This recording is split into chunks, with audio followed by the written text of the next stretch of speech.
Think you can survive, Rainbow Friends? This is Nico Knows, and today I'm breaking down Chapter 1 in full detail.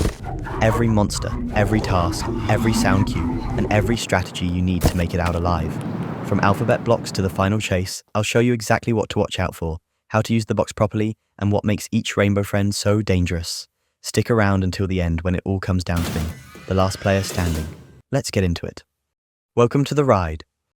We start in the lobby. Rainbow Friends can hold up to 15 players, but it doesn't need that many to begin. Personally, I think 8 to 12 players is the sweet spot. Enough hands to gather items without it turning into chaos. Too few and you're carrying the whole team. Too many and someone's bound to drag a monster straight into you. Then comes the bus crash cutscene, and suddenly you're dropped into a dark warehouse with a single message. Find the blocks and take them back to the theatre.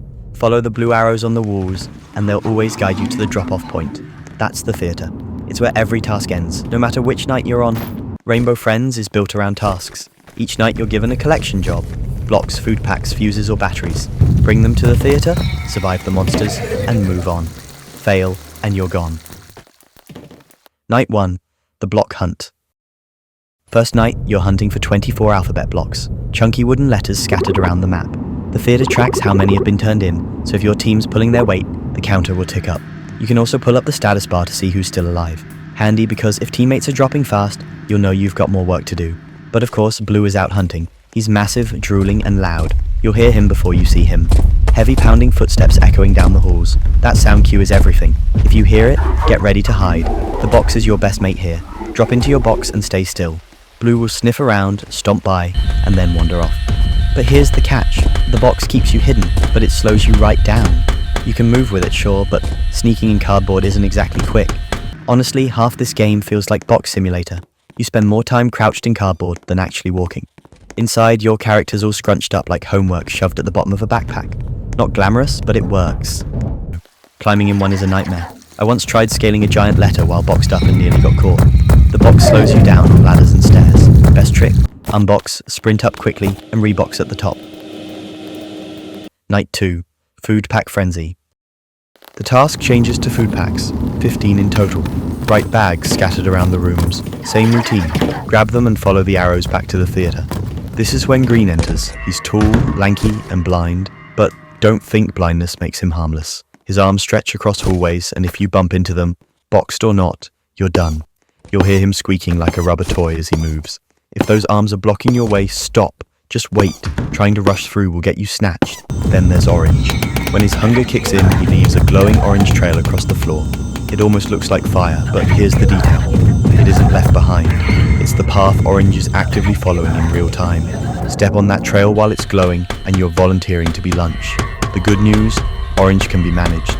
Inside his hideout, there's a trigger that drops food into his bowl. When you feed him, you even get a little cutscene of him running up and pouring a bowl for himself. Cute, but don't let it fool you. Orange is lightning fast. Feeding him keeps him calm in his cave. Ignore him and he'll sprint his fiery path across the map. Night 3, Fuse Fix Up. Night 3 dials up the creep factor. The machine in the theatre sparks and the game flashes a line. After you fix my machine, I'll show you why you're really here. The new task is collecting 14 fuses and returning them to the theatre. The counter at the bottom of your screen shows how many you're carrying and how many are left overall. By now, most of my team was gone. Just me and one other survivor. You can check the status bar to see who's alive, and it's sobering when it drops down to 2 names. With fewer players, every fuse matters. This is also when purple appears. A warning pops up. The vents are leaking. That's your cue that purple is active. He hides inside the vent grates, waiting to snatch players who step too close. You'll hear vent rattling and scraping noises when he moves between spots. If you see eyes and hands sticking out of a vent, do not cross it. Stay on the safe floor tiles and walk around. By this point, the sound design goes mad. Alarms, pounding, scraping. It's all meant to mess with you. Learn the cues that matter. Blue is heavy pounding footsteps. Green squeaks like a toy. Orange roars when he dashes his path. Purple rattles the vents.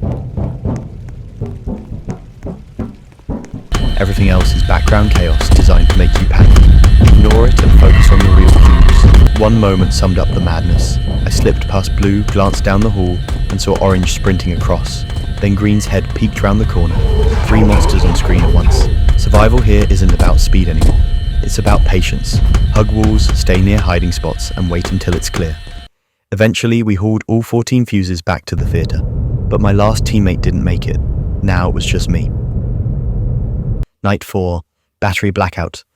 The fuses overload the machine, the power cuts out, plunging the map into darkness. Now everything glows with eerie green emergency lights. It's harder to see, harder to spot items, and the monsters are still everywhere. The task is collecting batteries, 9 in total. Same drill, find them, follow the arrows, drop them at the theatre. One by one I grab them, always listening for sound cues, always planning escape routes. Being solo changes everything. No teammates to distract monsters, no one else to carry batteries. It's all on you. The best strategy when you're last alive is to slow down. Clear one area at a time, don't rush rooms, and always know where you'll box up or hide if something rounds the corner. Once all the batteries are delivered, the backup generator roars to life. Lights flicker back on, and as a little reward, the game hands you a flashlight. Don't get too confident. It only helps you see, it doesn't make you safe. Blue will still shred you if you get careless. Finale, the goodbye party. And then the game plays its final trick.